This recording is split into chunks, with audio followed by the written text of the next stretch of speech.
Hello, my name is Terry Phish. Ordinary name? Yes. Ordinary man? No. Possibly the most observant man in the universe, though I'm finding it difficult to source an accurate survey to discover the truth of such a thing. No man should see the things I see. On this program, I watch movies, and you watch me. The next logical question should be, who's watching you? And if you've never before concerned yourself with this question, I'm honored to be here for your first time. It gets easier. A cautionary word. I'm going to be saying some stuff that may destroy your beloved childhood movies forever. You will never look at them the same way, nor will you be able to unsee the things that you see here today. So regretful as I am and warned as you are, and before any ados could accidentally be given the opportunity to in any way be furthered, grab yourself some corn. Popped if you're not insane. So let's step into Jurassic Park if you hadn't clued on by the video's title, the thumbnail, of clearly iconic footage now playing behind me.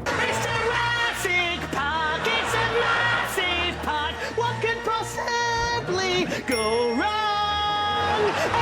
Oh my holy crap. YouTube won't let me play the whole movie, so if you love movies but don't have the time for the full deal, perfect. Maybe you hate movies and want to bring them down from the inside, exposing them for their fraudulence and unmasking them for the lies they are, in which case, perfect. Or perhaps you don't care one way or the other for movies and you've stopped by for no other reason than the soothing tones of my gentle yet firm voice. Perfect. Jurassic Park, to some it's a perfect piece of cinema history, an award-winning achievement of visual effects, storytelling, and actors at the top of their game. The Oscar goes to Jurassic Park! Jody Robert, thanks, Steven. To others such as me, and I'm confident very soon you as well, it's rubbish, and I'll tell you the why of it. And I know what some of you are certainly thinking, Terry, if you plan to be so picky over the details separating the world of film from that of reality, perhaps a cinematic depiction of dinosaurs in the current day might not be the ideal choice of entertainment for you. To which I say there's a big, hairy, shalob-sized tarantula of difference between intended plot and unintended mistakes. One is forgivable, the other is not. And I also know your follow-up thought. Terry, your mind screamed, why did you go to Lord of the Rings for your big, scary example when the T-Rex was readily available for the part? The answer to which is, I don't know. Sometimes things happen and we can't go back. The helicopter is just now landing, they run straight to it, yet somehow the old man's already teleported into the trailer. How did he do that so quick? Is he a teleporter? Did he teleport? Maybe he teleported his dish rag too. Look at it change from white to red in an instant. Perhaps he's a wizard. He's an old man with a beard and a staff after all. During the flight, Hammond is sitting backward, meaning his back is to the front of the front-flying vehicle. When they land, that is no longer the case. Now when he gets out, he was clearly in the forward-facing seat with his back to the back. So either the bumpy descent shook him all about like a barrel of monkeys, or the pilot, unsatisfied with convention and safety regulations, was flying like this. The film remains vague as to which of these two possibilities occurred. Personally, I like to think that a fantastic combination of the two took place in the moments when the camera wasn't doing its job. Sadly, we may never know why things happen the way they do. Or indeed, why an otherwise very formally dressed gentleman chose not to wear pants. Perhaps he wet himself when he realized the pilot was insane. Oh, and never mind the jeeps, already as far reversed as they can reverse as the helicopter comes into land, suddenly reversing dramatically after the helicopter has landed. I suppose there was a moment off camera when they drove dramatically forward in order for this to happen. Perhaps the helicopter pilot's love of reversing is contagious, or the jeep drivers are trying to impress him. We may never know. Then there's this, the intro tour, where every person that comes to the park will presumably be ushered through. The wizard's rigged the script for himself to interact with himself. Does he plan to stand in this tiny cinema all day, every day as park goers funnel through? A man of such audacity and ambition that he's brought dinosaurs back from extinction, and this is the future he's planned for himself? Or maybe he plans to clone himself, like the film of himself, and employ that clone to stand in this little dark room all day. He also insists on being present whenever a dinosaur is born. A child. Another clone for that, perhaps. Then they all sit around for a nice gourmet dinner that nobody touches. Not even one of them has a single bite. Something that happens in movies all the time unless Brad Pitt's around.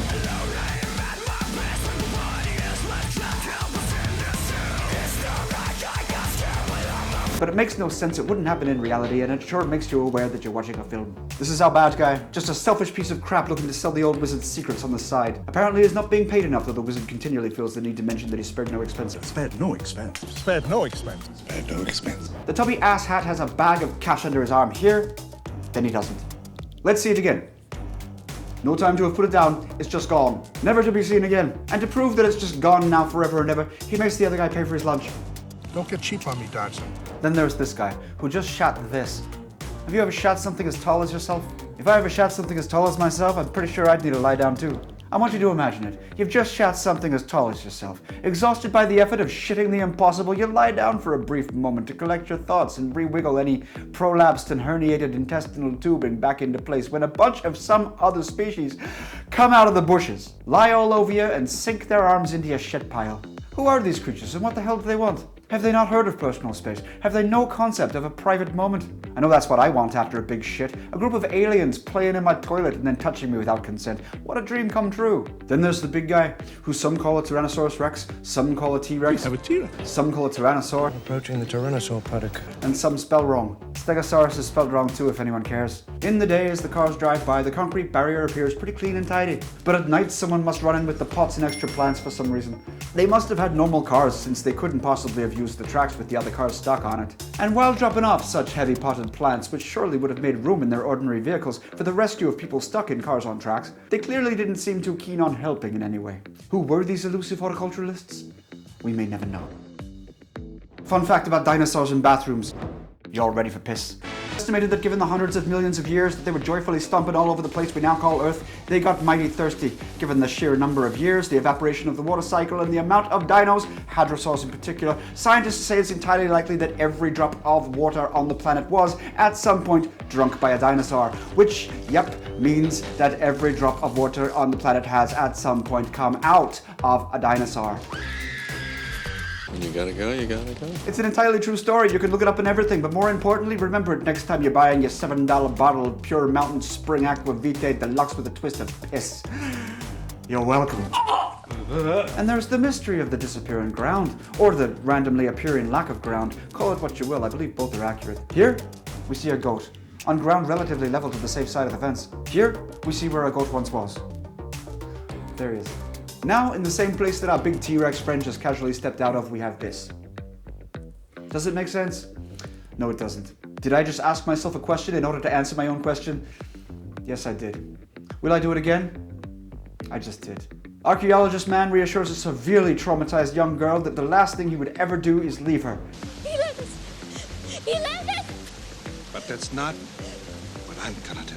Then he leaves her. Archaeologist man promises he'll stay awake all night. I'll stay awake. All night? Then he falls asleep. And finally, archaeologist man does this. The guy's a lying piece of shit and an asshole on top of it. Yet the kids continue to seek his approval. My takeaway? These kids are idiots. Idiots led by an asshole. Do you want to see what happens when idiots are led by an asshole? Well, you're in luck. Happens now. The fence, what a dramatic plot point. The fence that you could easily fit through but apparently don't feel like fitting through. You know, the one that bends this way in this shot and the other way in the next shot? The one that you could just walk around if you wanted to walk around it. Everyone can see it ends just there. You're so close.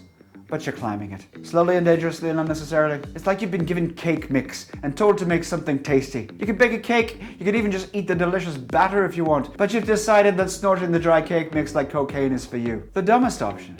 You've chosen the dumbest option. Or just go around. The fence ends right there. Or go the other way. The fence ends right there. Or just squeeze through. You are by far the smallest of the group, and they could have fat through. Fitted through? Fat through. Anyways, it's a bad fence. Righty dokey, let's address the elephant in the room, by which I don't mean the dinosaur in the room, but the feathers, or lack thereof, that elephants didn't have, but the dinosaurs apparently did. Why, though paleontologists in the long ago era of 1993 did know that many of the big fellas were actually quite fluffy, were they here presented naked instead? It's an interesting story, and it goes like this. The director Steven Spielberg thought they'd be scarier without feathers. One of the many things they go wrong. But there's more they go wrong. Dilophosaurus did not have a frill, nor did he spit venom. He did have feathers. Just think, if only you'd stuck to the facts, we wouldn't have to see the fishing line holding his non-factual frill down. Gallimimus had feathers. Velociraptor had feathers. Basically, there's more bullshit in this movie than there is bullshit in a tightly packed paddock of constantly shitting bulls. I can't take this shit! Okay? Okay. It's like this much shit! I know! I can maybe take this much shit, but it's up here! It's a lot of shit! Shit! It hurts my heart. Then some other shit happens, but honestly, I gave up after...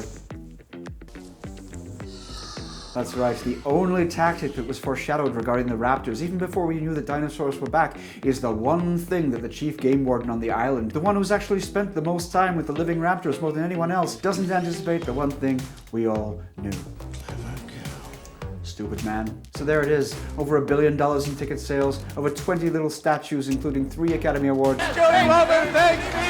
When do we stop? From the bottom of my heart, I can genuinely say that I didn't enjoy any part of that highly acclaimed Oscar-winning bullshit. I believed nothing. And I know, like we said before, that some might say, Terry, it's about dinosaurs. You're not supposed to believe it, you're just meant to enjoy it. And to those people I say, when you're at a quality restaurant like a Sizzler or a Red Rooster and you order the high-end lunch special, you expect to receive the quality cuisine that one comes to expect from such a fine establishment. What you don't expect is to find your chicken parmigiana covered in pieces of packet that the breadcrumbs came in sitting on top of your lovingly hammered chicken. You wouldn't eat it.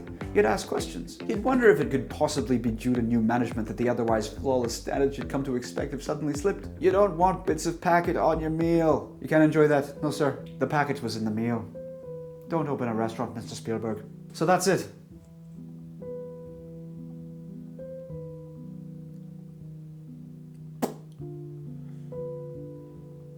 That's it.